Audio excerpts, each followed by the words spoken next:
You are looking at Julian's pronunciation guide, where we look at how to pronounce better some of the most mispronounced words in the world, like this other curious word. But how do you say what you're looking for today?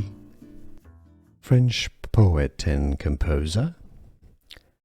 There are going to be different ways of pronouncing it. Most people in French, in France, say the first name here as Adam.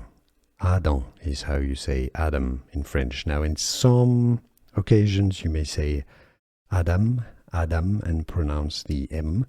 That's also a pronunciation that is used, but the most traditional pronunciation is Adam.